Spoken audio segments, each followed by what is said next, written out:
Okay, so Over the Limit is done. So let's go through a real quick run through, figure out who won what. So let's go through the non-titles first. You know, R-Truth versus Mysterio just kind of happened because Morrison got injured. Now, with R-Truth finally having a heel turn, he kind of needed a good win to kind of really propel him moving forward. So of course, he gets the win over Rey Mysterio. Sin Cara versus Chavo. Sin Cara, while his promos were ridiculously impressive, and the guy's a great high flyer, he's been seen a lot on Botchamania because he seems to either blow getting into the ring or have some sort of botch midway through his match.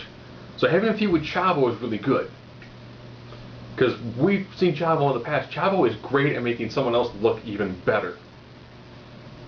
With how long Chavo lost to Hornswoggle, putting Chavo in a feud with Sin Cara to really help build Sin Cara as a character, is a very good idea. And of course, this being Sin Cara's first big match, of course you're gonna have him win. So now we're going to go to the tag match between New Nexus and Showcane, or Kasho, however you want to call them. And of course, they hit the double choke slam on Ryan. That's it, which is good. They really need to have those two guys hold on the belt to help do this one thing, what do they call it? Legitimize it, which is a really weird thing to do with titles. Well, since the Nexus lost their match, might as well discuss the core and their feud with Ezekiel Jackson. Jackson, of course, wins by DQ, but therefore Wade Barrett's still champion.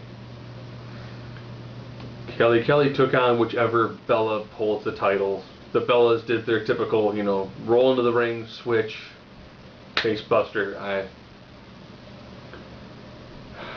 Until that belt goes on to somebody who could be a legitimate threat to Karma. Kelly versus the Bellas. That's moving on. Okay, I'm actually through the vast majority of the pay-per-view already. We're actually down to 3 matches now. Orton, Christian. Ironically, they didn't turn either one of them, so they're still face. Much to everyone's surprise. And of course, like everyone kind of assumed, Orton did retain. But another great back and forth match. Kind of like the match they had on SmackDown, which was, even though Christian lost, was a fantastic match. When you get two guys in the ring who can work, and they both come off looking fantastic, that's what you want in a match. Title or no title, it'd be great to see Christian win it. I think he probably will when this series is over. But, great back and forth. Fantastic match.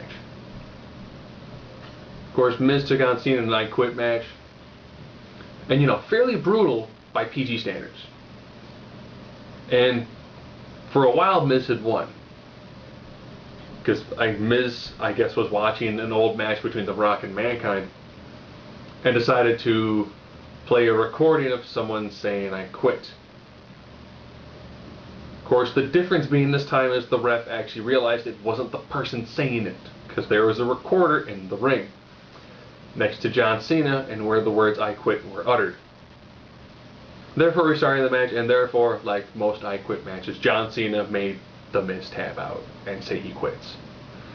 But inadvertently, Alex Riley attacked The Miz with the belt, so maybe Alex Riley will finally be removed from Raw and put to SmackDown, like where he was drafted to.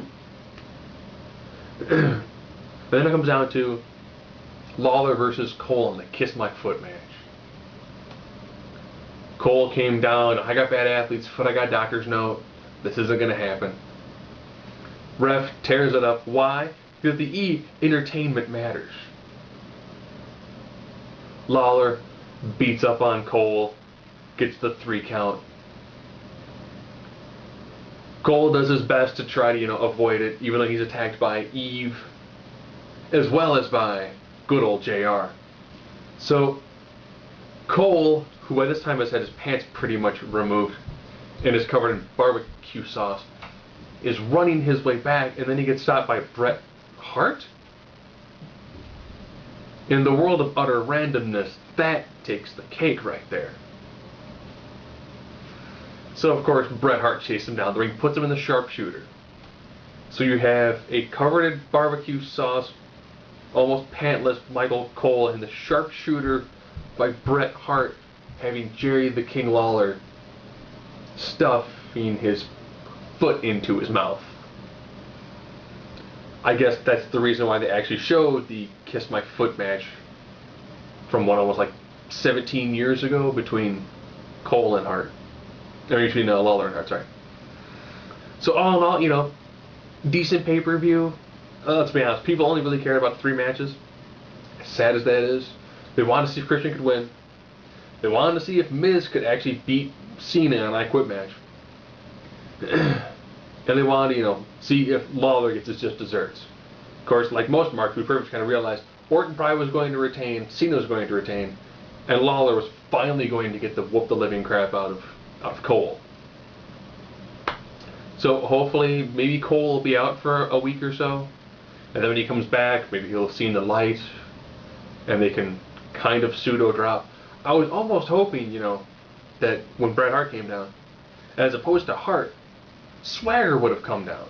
Think about it. Swagger helping to annihilate Cole, allowing Lawler to get his foot in his mouth, would have done wonders for Swagger. But bringing in Bret Hart makes for a much more of a, you know, bizarre wrestling moment. It also allows, I guess, Hart and Lawler to have gone full circle, but it really could have done a great job to actually build Swagger. And just like pretty much everyone guessed it, that was over the limit.